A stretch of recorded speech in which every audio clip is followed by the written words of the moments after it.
Olá, meu amigo, minha amiga, muito obrigado de verdade vocês estarem compartilhando o tempo de vocês aqui no nosso Portal do José, em meio a situações tão complicadas e tão turbulentas que estão acontecendo no mundo. Cada vez mais é importante nós trazermos aqui algumas reflexões dentro da racionalidade, nesse ambiente tão repleto de muita emoção. É possível que a opinião pública, que a nossa opinião de brasileiros, de formadores de opinião, influencie de fato alguma tomada de posição? Esse episódio que está acontecendo vai servir para a humanidade para evoluir ou nós estamos de fato diante de uma situação muito grave?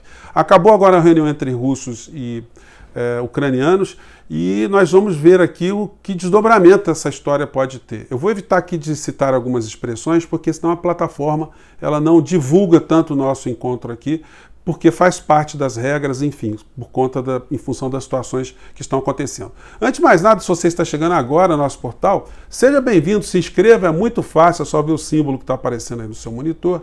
Assista os nossos outros vídeos, se você gostar, compartilhe. O joinha é importante vocês todos darem se gostarem do joinha, né, do programa, do nosso encontro aqui. E peço para vocês também mandarem seus comentários para cá, porque são sempre lidos e são sempre considerados. Gente, antes de entrar nessa reunião aqui, aliás, vou entrar na reunião, né, especificamente. A matéria diz: guerra ao vivo, Rússia e Ucrânia concordam com um corredor humanitário e farão terceira rodada de negociação. Gente, é um negócio meio complicado, né? É como se você tivesse ali um cessar-fogo para que pessoas que não estão ali na linha de frente, não estão ali preparadas para um confronto, que essas pessoas possam sair. Isso vai gerar também problemas humanitários muito graves também no meio dessa história toda. Infelizmente, quando uma situação dessa eclode e chega a esse ponto, é porque toda a diplomacia fracassou. E as nossas lógicas, as nossas opiniões públicas, das nações, das sociedades, infelizmente elas estão num plano em que esses grupos que estão na superestrutura do poder não estão. Eles agem com regras próprias, com seus mecanismos próprios. E por isso que a gente se choca quando uma nação, um líder faz uma coisa que se conflita com o nosso entendimento. E eles todos têm a sua visão do que está acontecendo e as suas regras e as suas iniciativas, independentemente do que nós pensamos. Infelizmente está acontecendo assim. Só para fazer um pequeno parênteses nessa história toda, e quando a gente teve a perspectiva ali de ter o conflito envolvendo iraquianos e estadunidenses, o Conselho de Segurança da ONU aprovou por 15 votos a 0, inclusive, pasmem vocês, com o voto da Rússia, a possibilidade dos norte-americanos fazerem um ataque unilateral, com uma resolução absolutamente estranha, porque ela foi fundamentada em informações falsas que foram colocadas ali por um secretário de Estado, o Colin Powell, repleto de informações incorretas, de informações plantadas, de mentiras. E a resolução dizia o seguinte: olha, vocês têm 7 dias, Saddam, para entregarem as suas armas de destruição em massa, senão nós iremos invadir. E eles pediram inspetores: olha, nós não temos armas de destruição em massa, podem mandar seus inspetores para cá. E eles disseram: não vamos mandar ninguém, vocês que entreguem aí. Pô, como eles não tinham e, portanto, não entregaram, então se justificou ali esse ataque. E os americanos fizeram ali, inclusive utilizaram uma resolução da ONU que permitia que uma nação fizesse esse tipo de invasão, de ocupação, de bombardeio, para salvaguardar situações humanitárias. Então, eles fizeram tudo o que fizeram para salvar vidas. Então, esse foi o pacote. Agora, os russos tiveram também essa iniciativa de uma ocupação ilegal, de uma violação, de conflitos armados que têm causado tantas dores, tantos sofrimentos, e estão tendo agora a oposição do mundo ocidental. Abordar essa questão aqui no Brasil, em outros cantos, está causando muitas interpretações, né, conflitantes. Eu, como acompanho o Reinaldo Azevedo, toda vez que posso, né, na hora que eu não estou junto com ele aqui no mesmo horário, então eu me surpreendi com ele estar passando uma situação parecida. Ele tentou explicar no programa dele as questões históricas, geográficas, geopolíticas, enfim, mas ninguém estava muito afim de saber dessa história lá no programa dele, né? Então ele teve que fazer a placa assim, Putin criminoso, para ficar ali bem exposto que ele tem uma opinião de reprovação a Putin. No entanto, era necessário a gente ter um entendimento das coisas que estão acontecendo. Se você perguntar para mim se eu acho que ele está certo, ora, na minha coerência, que eu sempre disse, não está certo, está absolutamente errado. Todos os outros antes dele também estiveram errados. Um erro não justifica o outro.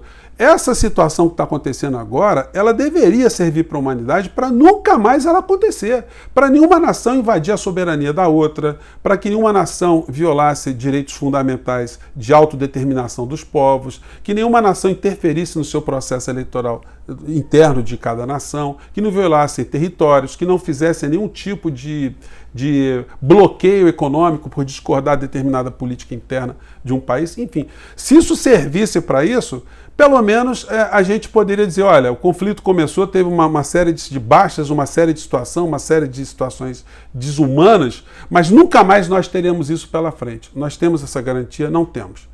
Porque nós raciocinamos dentro de uma lógica das nossas sociedades que não são as mesmas lógicas dessas superestruturas de poder.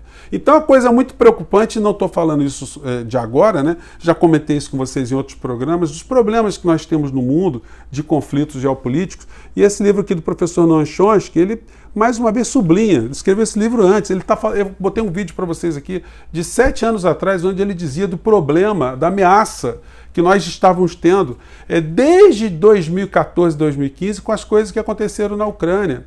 Ele disse que se isso não fosse enfrentado de uma forma diplomática, a gente poderia chegar a essa questão de não ter mais uma guerra convencional, guerra convencional entendida como uma guerra de conflitos no mesmo patamar, no equilíbrio de forças regulares, né? Nós partimos agora para uma situação muito absurda. Esse livro dele se chama Internacionalismo ou Extinção? Reflexões sobre as grandes ameaças à existência humana. Então, muitos analistas estão preocupados com o encaminhamento dessa situação toda que nós estamos vendo no mundo. Vamos ter que, mais uma vez, aguardar os próximos passos para vermos para onde nós estamos indo. Assim como o Reinaldo Azevedo, eu sou contra qualquer tipo de guerra. Aliás, eu divirjo dele no plano da interpretação econômica, né? Ele é uma pessoa de direita, um liberal, eu me coloco no campo da esquerda, mas no campo institucional, ao respeito às regras políticas, regras jurídicas, regras da nossa Constituição, nós convergimos aí para muitos entendimentos. Eu respeito o trabalho dele, enfim, mas a gente diverge, que é natural, assim como muitas pessoas que estão aqui divergem do meu ponto de vista num programa, no outro, a gente converge em outros, mando as críticas, eu aceito as críticas, eu reflito sobre o que as pessoas estão falando para cá e devolvo no outro dia também com mais aperfeiçoamento, enfim, mais reflexões, mais ponderações, graças a vocês que ajudam aqui a gente caminhar cada vez mais, né? Bom, mas isso aí então, gente, vamos ter que aguardar os próximos passos. E ontem, depois de uma cobertura jornalística muito grande, 52 minutos no jornal principal aqui do nosso país, que mexe com o nosso emocional, foi citado que o Brasil ultrapassou a marca de 650 mil mortos em função da Covid. E o presidente brasileiro, onde é que estava ao longo desses dias todos que eu estou tenso, você está tenso, nós todos estamos preocupados com o fim da humanidade, com o que vai acontecer com o Brasil, se a gente pode fazer alguma coisa, se a gente tem que fugir para as montanhas. O presidente está esses dias todos e na praia, curtindo ali jet ski, os seus fãs, os seus seguidores, e o jornal não faz nenhum tipo de abordagem em relação a isso.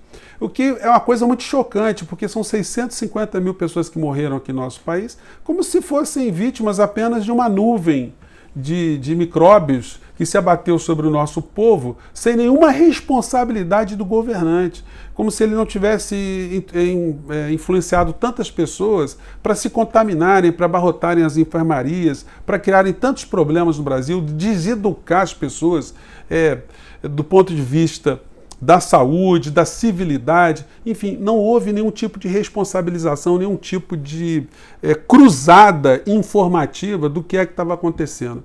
Então nós todos, com razão, somos bombardeados em função das cenas que a gente está recebendo aqui, e as cenas também fazem parte também de uma propaganda de conquista de um consenso da sociedade, né? Ontem eu nunca lembro de ter visto, gente, na Globo News, cenas que eu vi ontem. Colocaram crianças feridas no meio desse conflito.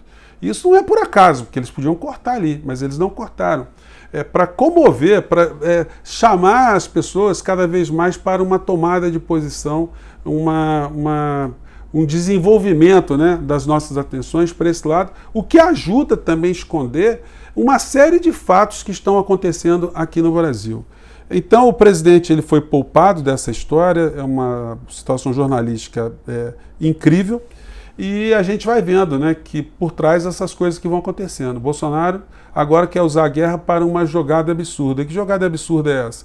Como ele está dizendo que os fertilizantes que ele foi buscar lá na Rússia provavelmente não virão, então tem que liberar a exploração de minerais em reservas indígenas. Aí, gente, vocês imaginam a confusão, né? Era o pretexto que ele estava querendo para liberar geral o que já está acontecendo aqui no nosso país, sempre atendendo a interesses econômicos de grupos econômicos que estão entrelaçados com os veículos de comunicação aqui do Brasil e, portanto, acabam não colocando as tintas necessárias para que a população entenda quem é o presidente da República. Vocês acham que se todo mundo tivesse diante da campanha que nós estamos vendo agora envolvendo esse conflito lá na região lá da Rússia e Ucrânia, se tivesse uma cobertura mínima explicando para o Brasil que nós tivemos um responsável, que a CPI que apontou ali responsabilidades e cobrou do senhor Augusto Aras uma série de providências que ele não tomou, se isso fosse enfatizado o tempo todo pelos veículos de comunicação, a história seria outra, mas ele está aí viabilizado para, inclusive, receber o voto da população, receber o voto, inclusive, das pessoas que perderam parentes no meio dessa história toda, dado o grau de desinformação que nós recebemos. Gente, quando eu levanto essas questões todas para vocês, hoje eu vou fazer um programa um pouquinho mais curto, é como se a gente estivesse aqui tentando aprofundar alguns entendimentos para que a gente evite que eles se repitam novamente. Nada acontece por acaso. O senhor Putin não nasceu por geração espontânea. Ele surgiu dentro de um contexto, dentro de uma situação, dentro de um antagonismo, e isso tudo precisa ser entendido, porque você elimina essa figura, daqui a pouco vem outra, porque você não está atacando o problema. Guardado as devidas proporções, é como se nós estivéssemos aqui no Brasil, diante de conflitos em comunidades, em conflagrações em comunidades, a polícia chega ali e mata 30, 40 pessoas, entre traficantes, inocentes, suspeitos, e a sociedade bate palma, porque ela se livrou do problema.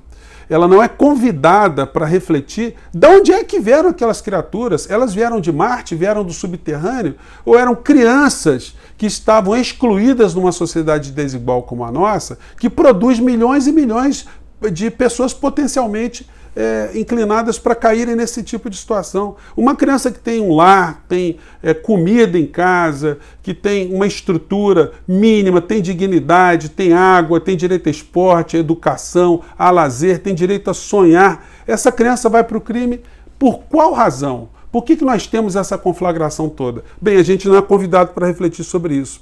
Nós aplaudimos muito mais o extermínio do problema. O monstro do dia. E mais uma vez, eu não quero contemporizar a existência de criminosos de guerra, de criminosos que têm feito uma série de coisas ruins, pessoas que desrespeitam comandando países, situações que afrontam a civilidade. Isso não tem nada a ver com a abordagem que eu estou falando aqui com vocês. Eu reprovo qualquer ação contra seres humanos, contra crianças, qualquer tipo de solução violenta para qualquer conflito, seja no nosso plano pessoal, seja no campo geoestratégico. Mas, enquanto professores, nós temos o dever de chamar a atenção, ter a coragem de dizer algumas verdades em meio a essa situação toda, porque a gente vai ajudando, de um certo modo, a espalhar reflexões. Isso, inclusive, está num livro que eu tinha separado aqui para vocês, mas não vai dar para a gente falar hoje, do Michel Foucault. É um livro chamado La Parrhésia. Parrhésia quer dizer, do grego, né, a coragem de dizer a verdade. E o Michel Foucault, nesse livro aqui, ele fala, antigamente na Grécia era um problema, porque as pessoas, os governantes, eles queriam alguém que dissesse a verdade para ele, as verdades que o povo estava pensando, e muitas vezes ele não gostava, mandava matar ali o cara que estava dizendo as verdades, né? E na França, ele diz também que nos anos 80 não tinha mais nenhum político na França que falava a verdade, porque eles só falavam não aquilo que eles acreditavam, mas aquilo que as opiniões públicas mapeadas estavam induzindo, estavam querendo ouvir. Então, ele disse que o grande líder são as pessoas que justamente têm opinião própria e se colocam nessa contramão. E aí, o dever de quem está enxergando algumas situações é chamar atenção para essas situações. Esse é o dever de toda pessoa que tem honestidade intelectual, que conversa francamente com as pessoas que acreditam nas coisas que elas estão falando, que é o papel meu aqui, é o papel de muitas pessoas também, e ainda bem que vocês estão entendendo, e muito obrigado por vocês estarem aqui mais uma vez. Gente, a nós resta ficar torcendo para esse conflito acabar o mais rápido possível e que ele sirva como um paradigma para que a humanidade caminhe numa situação muito melhor e não para essa situação tão tensa que a gente está vendo, né? Vamos acreditar. Um grande abraço e até o nosso próximo encontro. Tchau!